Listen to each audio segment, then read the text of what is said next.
My name's Nicholas, and I live on a 102-year-old historic wooden boat named Argonaut 2. This year, I am retracing Argonaut's history, taking her up the remote coastline of northern British Columbia, where she served as a mission boat, serving thousands of people in remote settlements, First Nation communities, lighthouses, logging operations, and canneries. This week, I'll be taking Argonaut around King Island, making stops in Ocean Falls, where she was based out of from 1937 to 1966.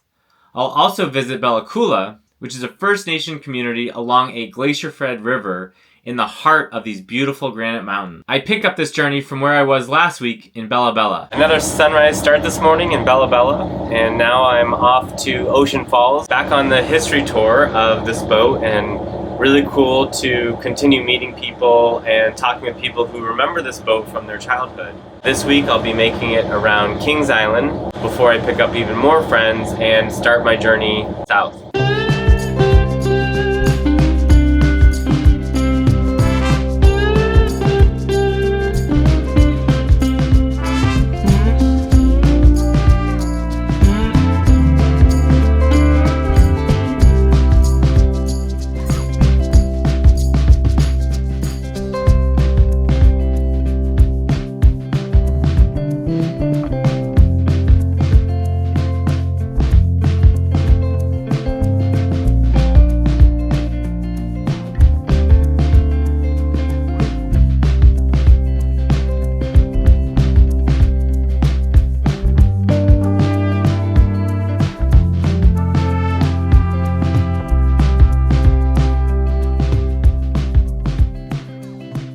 Ocean Falls is located at the head of Cousins Inlet, where it was home to a thriving industrial town in the mid-1950s. The location was originally chosen in 1906 for its rich logging resources and large freshwater lake suitable for hydroelectric power. The paper mill opened up in 1912 and was once the largest in British Columbia. The town's population quickly grew to over 3,500 residents in 1950. When the plant closed in 1973, much of the town was demolished, and what remains has that eerie feeling that we experienced when we visited Namu a couple weeks back.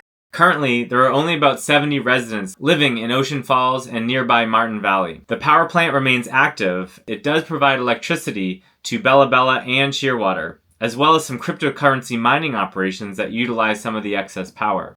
Ocean Falls was famously home to a number of Canada's Olympic swimmers, including Ralph Hutton, who we actually met while we were there and had dinner with.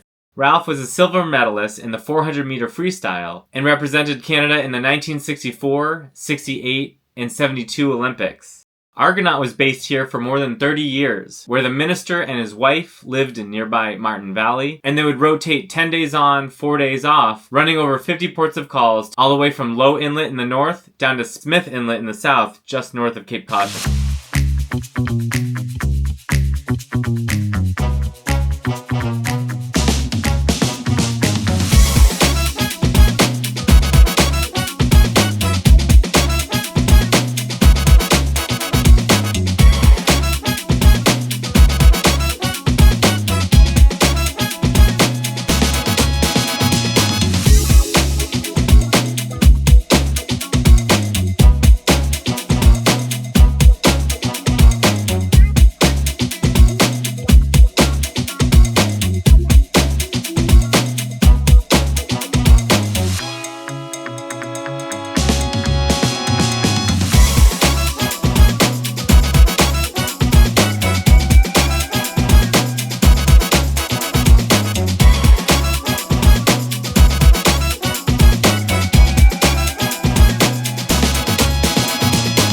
I walked around the town, and a must stop is to get ice cream at the local inn, followed by a hike up to the top of the dam, where there's a little dock that you can take a dip in the water in a massive, beautiful freshwater lake.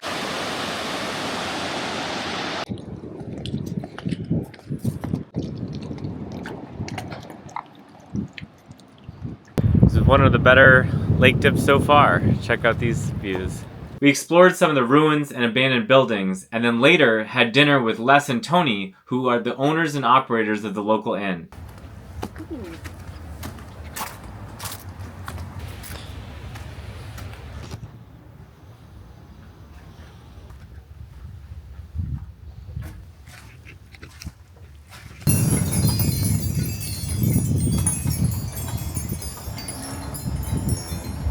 The following day, I made some blueberry pancakes and set off north up Dean Channel to Eucott Bay, which is just to the north of Kings Island. And this, I think, was the most beautiful anchorage I stayed in my entire journey so far. Check this out. I am in the middle of Eucott Bay on the roof of Argonaut and have this place completely to myself. Look at these views.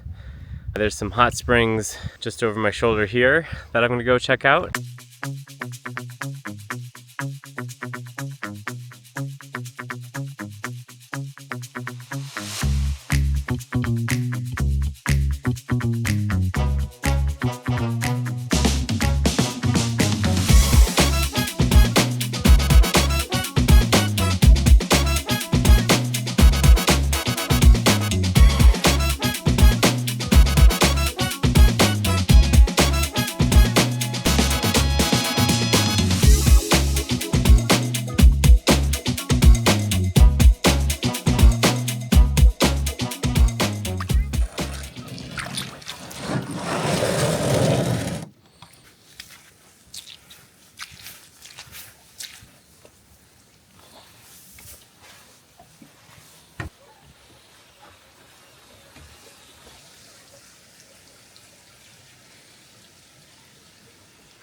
I think I discovered the most magical anchorage in BC. Drinking coffee at 6 in the morning, and just look, there's Argonaut over there. It's the only boat around. Spent the afternoon here yesterday and decided to come back to do some of my morning drone photography from shore. Someone did a great job building up the walls of concrete a little bit to create a pool. There's a bench to sit on. This is absolutely perfect. Why would you want to do anything else?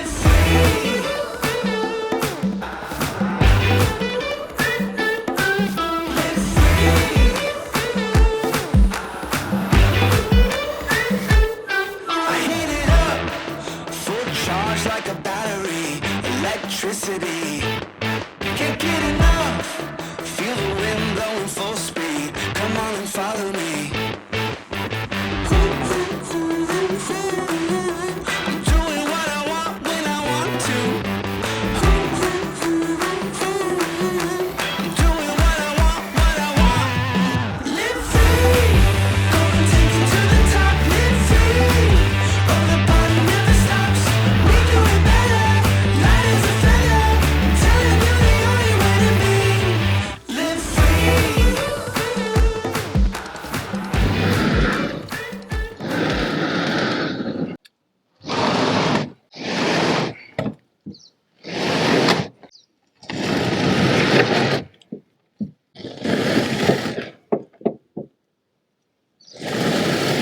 As you can see, I probably stayed in that hot spring a little bit too long and had quite the effort trying to drag the dinghy out. When I got back to the boat, there was a little hummingbird that got trapped in my hammock and seemed to be in shock for a minute, but eventually flew away and I hope is doing okay.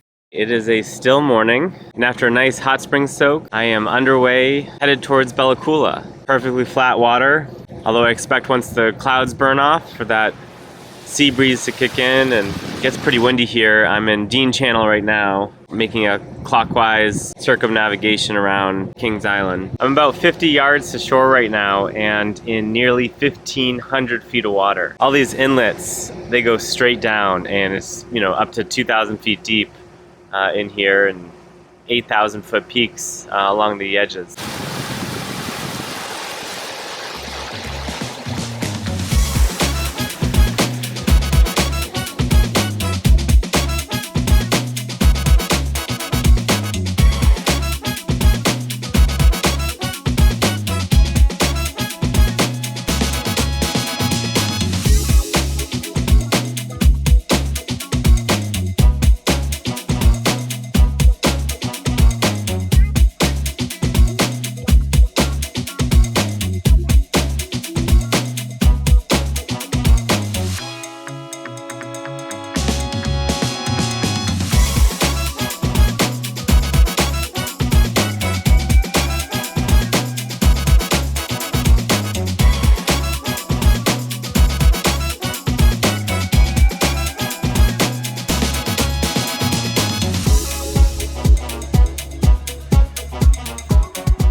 Just coming back to the marina at Bella Coola after walking into town to visit the museum and do some grocery shopping. There wasn't too much to the town, but the scenes are absolutely beautiful and the mountains are incredibly dramatic. So back to the boat to do some cooking.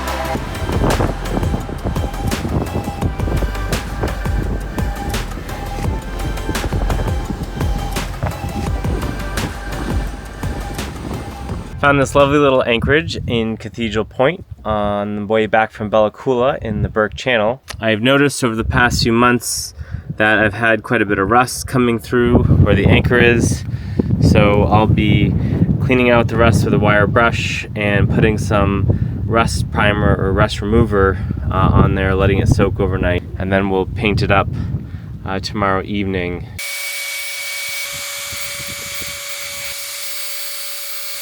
Wiring brush actually did a really great job of getting most of it out. So the next thing I'm going to be doing is putting in some rust primer. What this will do is essentially create a reaction with the rust to turn it into a dust that you can just kind of wash away. So I'll let this soak overnight and then do another coat of this or start priming so that the paint can dry overnight. Doing some boat projects in really beautiful places.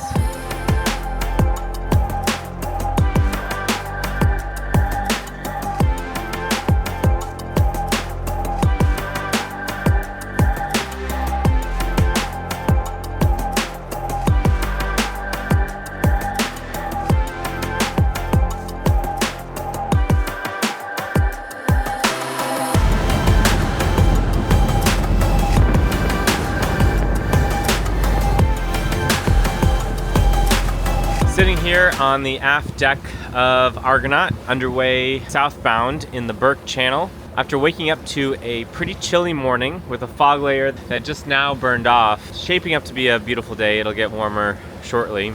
In the middle of a long slog of about 6 hours underway after spending the night last night in a very small and fairly poor anchorage called Cathedral Point. It's absolutely beautiful, super cozy with some steep sheer cliffs. So I'm about 2/3 of the way around my circumnavigation of Kings Island, parting Bella Coola yesterday morning, which marked kind of the halfway point of the trip. Bella Coola was really beautiful. Very small town, sort of end of the road coming up from Vancouver, and absolutely dramatic views. I was able to reprovision some, and I stopped at the local Bella Coola Museum.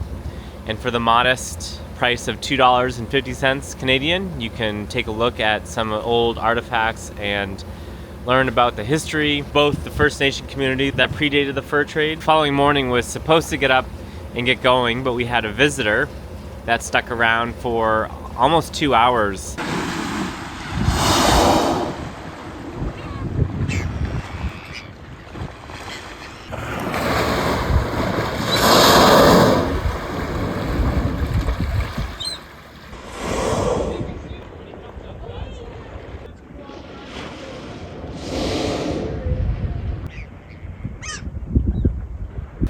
The destination today is Codville Lagoon, if we can make it that far.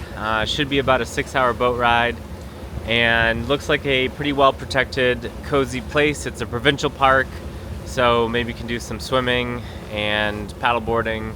We anchored out in Codville Lagoon, which is a provincial park, and now hiking towards a freshwater lake called Sager Lake, which should only be about a 15-minute hike and a great place for a warm water freshwater dip.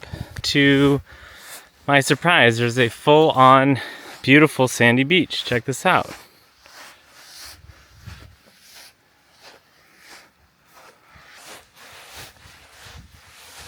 In my next stop, I made it to Lizzy Cove, where I met two homesteaders, Jana and Nick, who have made their home in a beautiful place in the northern side of Hunter Island, where they are caring for some of the most beautiful vegetable gardens that I've ever seen. It's unsinkable. These balls that are the flotation, they're designed to go down to driftwood.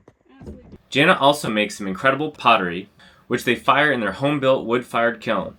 You can look her up at Kaminsky Pottery, which I'll put a link in the description. And Nick is a pretty talented woodworker and gardener, and they sell garlic, which I bought a pound of, and it was one of the better purchases I've made this summer. A cool thing is they use hydroelectric power to subsidize their solar production, and pretty much entirely live off the land.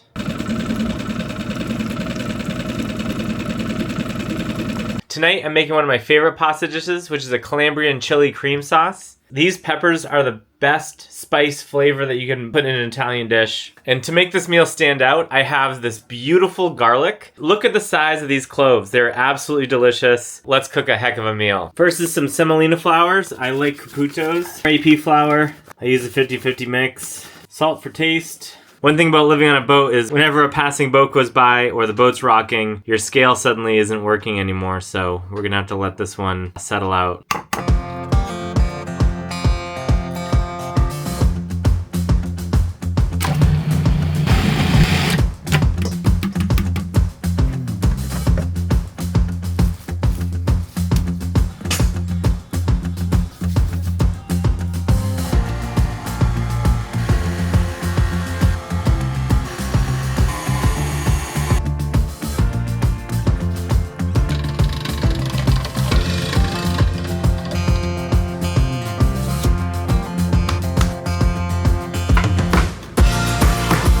This is really the secret ingredient. We'll do a couple, 3, 4 of these.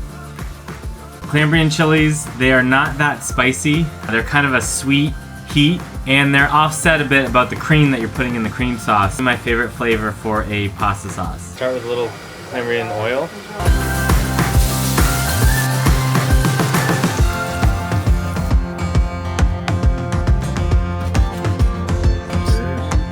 And that's all for today. If you enjoy these videos, please consider supporting them by visiting my website, which is linked in the description. Next week is gonna be a fun one where I pick up my best friend who joins me on our trip south.